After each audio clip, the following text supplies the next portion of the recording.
Hello and welcome to Urban Green, where we spotlight Southside environmental efforts and showcase different ways to get involved in sustainable living practices. I'm your host, Stacey Ellifrit, and today we're coming to you from the Enviro House, a space that highlights green building and sustainable products for inside and outside your home. This winter edition of Urban Green starts with the Urban Learning segment that visits a tool library promoting the sharing culture right here in Tacoma.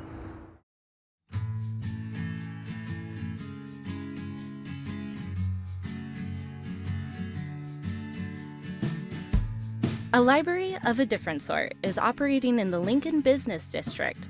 This organization uses the idea of sharing resources and welcomes everyone to get involved. The Tacoma Tool Library runs and operates just like any other normal library, but instead of renting books, our members rent tools. And this is really with the goal of promoting reuse and access to tools throughout the community. The library operates on a membership system, and joining is an easy process with many benefits. You can either donate online or in shop, and then you do have to come in to sign some paperwork and get a tour of this awesome facility, and then you're a member. Members have access to a wider variety of hardware than they might have at home, including household, yard, and specialty tools. When members want to check out a tool, they will come into the library and they can browse around. It's kind of a self-serve, choose your own adventure kind of deal, but we do have volunteers here with a lot of knowledge to help you pick out a tool that you want. And then when you're a member, you're going to be in our system and we will check out your tool for you, and you'll get an email that says, okay, you have this tool, it's due back in a week. Visit their website and browse through the online inventory for an idea of what tools are available. Or to see the items in person, the doors are open on Wednesdays and Saturdays, thanks to the assistance of volunteers. We really rely on our volunteers. They're so valuable, and in general, the community is really behind volunteering and helping this out. The skills we look for are a variety of things, anything from customer service, checking in and out tools, data entry. We have an extensive inventory of our tools. For anyone interested in participating, the library holds monthly volunteer orientations. Another important skill they look for includes fixing tools, as this comes in handy when items are donated. Tool drop-off will be donation days, and those are open hours Wednesdays from 5 to 8 or Saturdays from 10 to 5. Further promoting their goal of keeping tools out of the waste stream, there are some vintage items that are part of the inventory. A lot of times we'll get people in that have decided to clean out their grandparents' garages. We have gotten quite a few antique tools that have come into us. For instance, we have quite a few old hand drills that you crank with your hand. Through their extensive volunteer support, the library also hosts workshops that are open to members, and they are always looking for topic suggestions. We really try to get on into the community and do some events, and our workshops are usually going to be in shop. But this last fall we did do a basic home electric workshop, and we did a raised bed garden workshop where we built 4 raised beds at a local community garden. A new program has rolled out that's working to help grow this tool-sharing community. One thing that we are promoting is this new gift of membership program that came about because of the holidays. So if you want to give a gift to a friend, neighbor, family member, we have this really great option online. This is something that we are doing because of the holidays, but it will be year-round from now on, so you can always give the gift that keeps on giving.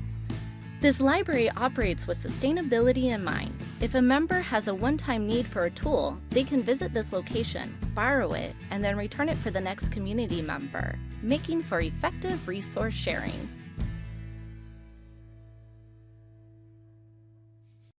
Find out more about the Tacoma Tool Library and how to become a member or volunteer by visiting their site. Up next, the Urban Tabletop segment will take us to Happy Belly, a vegetarian-focused restaurant and juice bar. It's here that we'll get a lesson on what to do with food that commonly goes to waste.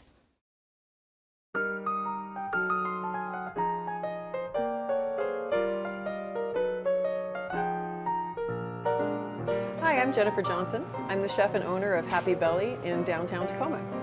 And today I'm going to show you how to make a spicy red curry using the bits and ends that would otherwise be thrown away. Everybody likes to peel their carrots. You honestly don't have to, as long as you clean them very well.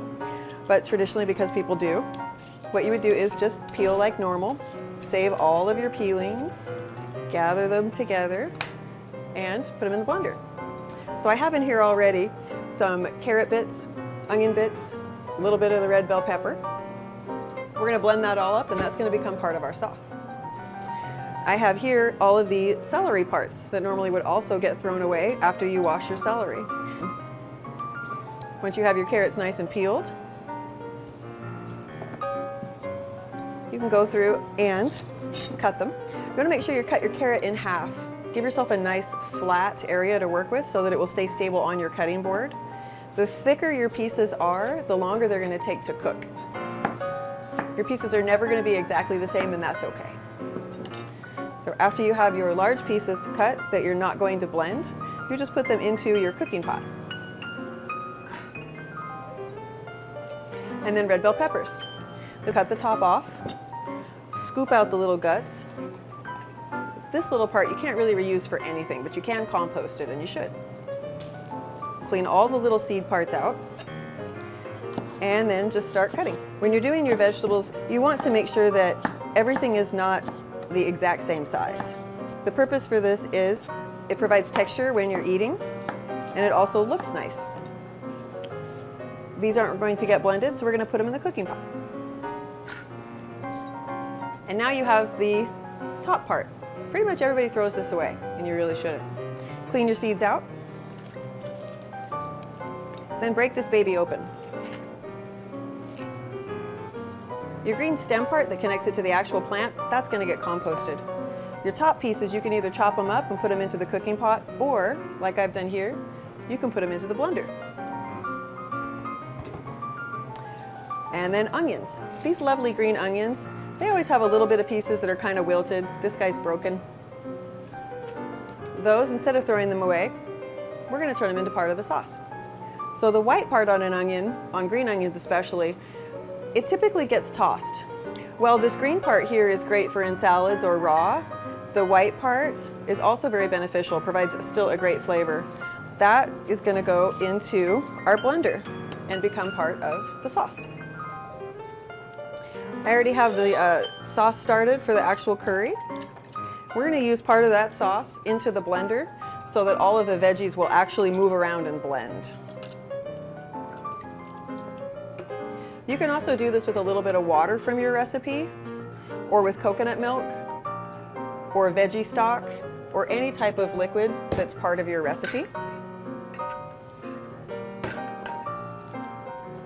Ideally, you're just looking for liquid to make sure that your blender is going to move, that the ingredients in it are not going to be cement.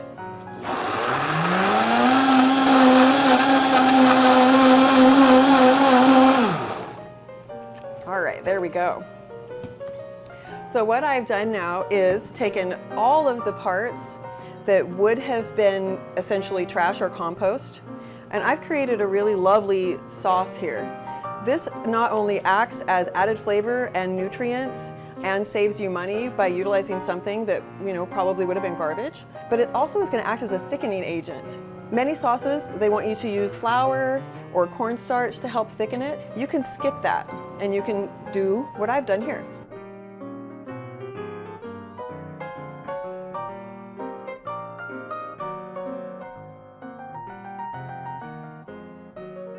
With the curry, it's traditionally served just with rice. We at Happy Belly, we choose fresh spinach. And the reason that we've chosen spinach, it's a really nice, easy, versatile green.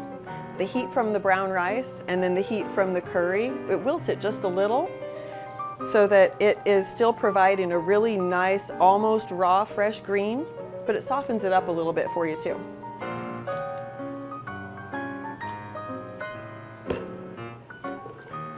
This dish starts out as a vegan and vegetarian dish. It can be topped with smoked salmon, with chicken. You could do it with pork or with tofu.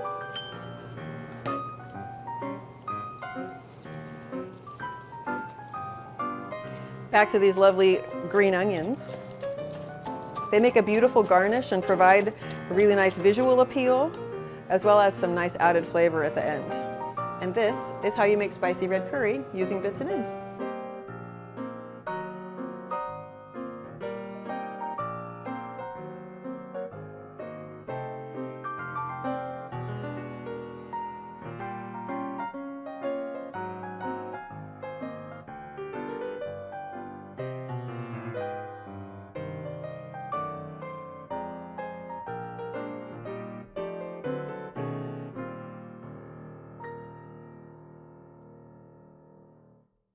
To find out more about Happy Belly, a location that features food options you can feel good about, visit their website. After the break, we'll continue to explore the subject of wasted food and how it's more problematic than most people realize. But first, the Urban Quick Tip illustrates how to make a greener oven cleaner.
Welcome back.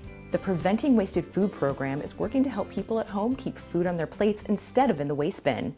With us today is Emily Campbell from the city's Environmental Services Department to talk about this program that shines a light on this issue and gives tips to help reduce wasted food. Emily, welcome to the show. Thanks for having me. Great to have you. So we'll jump right in. Why is the city trying to prevent wasted food? Well, food is a really important issue. You know, it's meant to be enjoyed. Here in Tacoma, we are blessed with local food at our farmers markets and even food from all around the world at our grocery stores. But with this abundance also comes some food issues for us here in Tacoma. Mm-hmm. Food is actually the most abundant thing in our landfill. It actually amounts to 1/3 of all the trash that we throw away as households. And that's a really high number. So that's actually higher than the national average. And at the same time, we also have issues with hunger. So 1 in 7 adults in Pierce County are hungry. And for kids, that number is 1 in 5. So it's really ridiculous that we're throwing away so much food when we've got, people who are hungry and opportunities to improve. So with all this abundance, why does so much food go to waste? Well, there are a lot of reasons. We live really dynamic, busy lifestyles, and things don't always go as planned. But the real reasons can be summed up into 2 main categories. So either we get too much food and it goes bad before we're able to eat it, and often that's our produce or our fruits and our veggies. Or we make too much food and the leftovers go bad before we are able to eat those. What can people do at home to make a difference in this effort? Well, that's a really great thing, is there's a lot that we all can do to make a difference.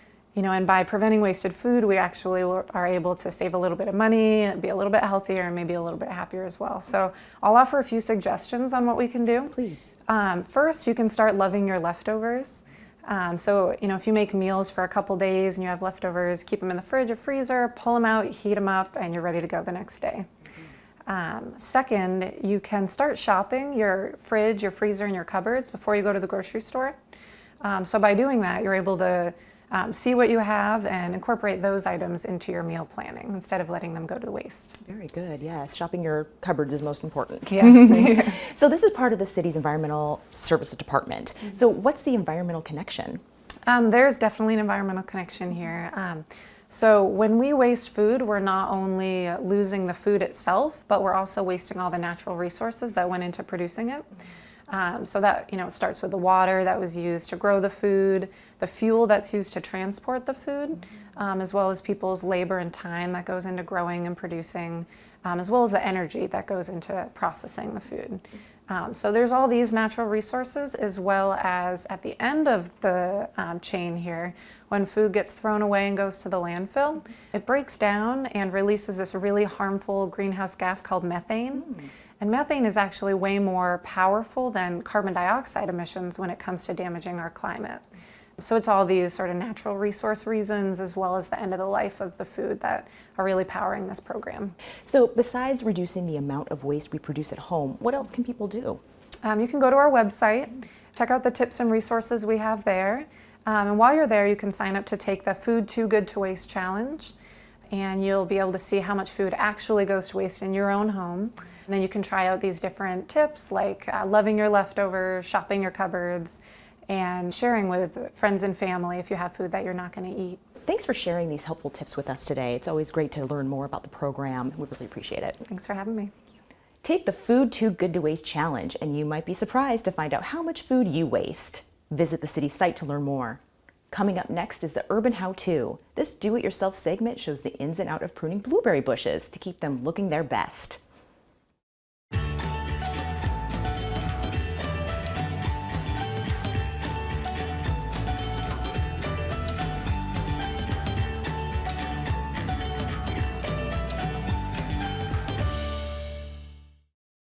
Hi, I'm Sass Ruthven, and I have an urban farm here in Tacoma, Washington, and we are going to do a how-to video today on how to prune blueberries.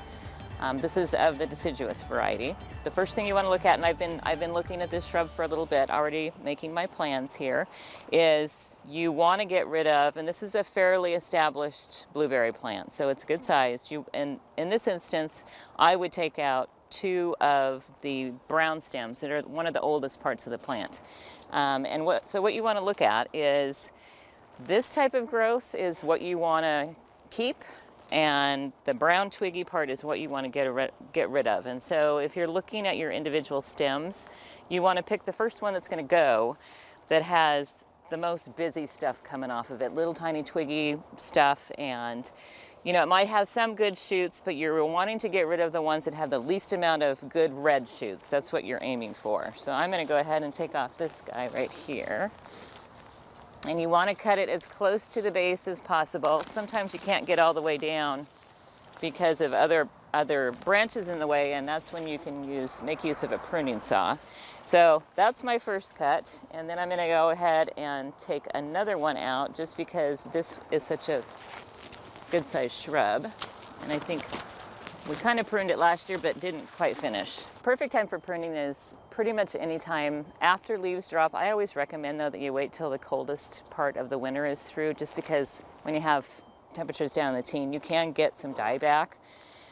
Doesn't typically happen on blueberries. They're extremely hardy, but it can occasionally happen. So I usually do it sometime in January, sometime before the end of January. That's always usually a very safe time to prune. So those 2 are going, and I may come back and take another one as we progress, but for right now that's all I'm going to take for the big stuff. Then you want to take your smaller pruners and start looking at the smaller stuff. And so this particular branch has really good growth here. These are what you want to shoot for. You want to have growth that's at least 3 inches in length. Anything less than 3 inches in length comes off.